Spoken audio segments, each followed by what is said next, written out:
PM किसान 18तम किस्ती प्राय मिलनी कौन पाई मिलनी आज ता विषय जानिबा। जय जगन्नाथ।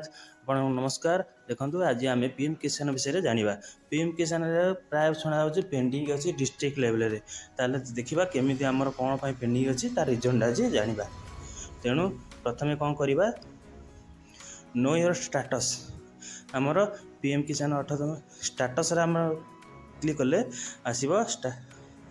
एठी आपनकर आधार नंबरटा देबे, कैप्चा देबे, status of self registered farmer और फार्मर आईडी आपनकर निजे जे सेल्फ रजिस्टर करथिबे सेही माने एठी सब देइकरी से माने डिटेल जानि परिबे। एठी आधार नंबरटा देबे, तापर एठी कैप्चाटा देइकरी आपण माने एठी भितर को जेबे। यदि ई केवाईसी करना देखंतु रजिस्टर डेट रहला 14/4/2024। Status pending for approval at district level. एटा मन कोन ना पेंडिंग अछि आपनकर डिस्ट्रिक्ट लेवल अछि। आपनकर कोन ई केवाईसी बते देइ नांती कि को कारण जोगो एटा अछि, एटा पेंडिंग रे अछि। तेणु आपण माने जो पीएम और सीएम किसान पाई जो अप्लाई करथिले ता डॉक्यूमेंट वेरिफिकेशन होई नाही। तेणु एटा पेंडिंग अछि। तेणु आपण कोन करिवे, आपण मोबाइल रे हो ताले कोन अछि जनसेवा बा सीएस केंद्र को जाइकि आपनर ई केएसटा फिल ओटीपी बेस्ड ई केएसटी आपण एठी आधार नंबर दे देइकरी आपण को ओटीपी आसीबो। आधार नंबर संगे जो नंबरटे मोबाइल नंबर लिंक थबो सेही नंबर को आपनकर ओटीपी आसीबो। आसिले आपण कोन सेठी जाइकि आपण माने कोन ई केवाईसी संपूर्ण करि परिबे। यदि आपण कोन भूल अछि न्यू फार्मर रजिस्ट्रेशन कर देबे, करिकि आउ थरे अप्लाई करि देबे। नहले ई केवाईसी यदि हेगला नहले आउ थरे अप्लाई करिबे। नहले आपण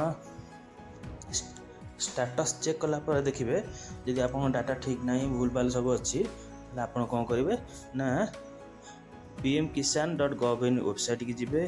जाइकिरी सेठी आपनकर मेन पेज तार हला जे कोनोसी ब्राउजर रे आपण pmkisan.gov मारतले आसीबो कृषि पीएम प्रधानमंत्री कृषि किसान सम्मान निधि।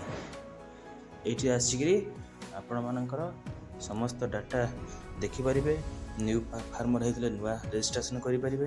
वर्तमान चालू अछि, आपण माने एटा को अप्लाई करत जी नुआ सब असंती सब अप्लाई करत। आ जो मानकर पुराना असंती माने तांकर ई केवाईसी डाटा सब देइकिरी ठीक ठाक सब फिलअप करंतु।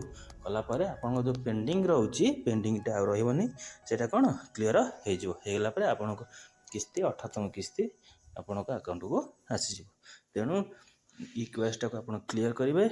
क्लियर कला परे आपणकर जे कोनोसी जो सब डॉक्यूमेंट अछि देइकिरी आपण ई केवाईसी देइकिरी आपणकर करिवे।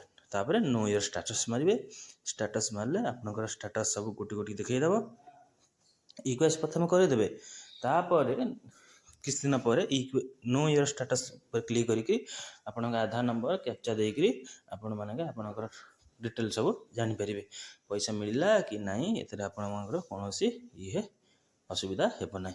तेणु हम वीडियोटी भल लागले लाइक करिवे, शेयर करिवे। Thank you. जय जगन्नाथ। समस्त खुशी रहंतु। आ वीडियोटी भल लागिले निहाती सब्सक्राइब करिवे, कारण समस्त सरकारी योजना विषय ई चैनल रे तथ्य मिले। जय जगन्नाथ।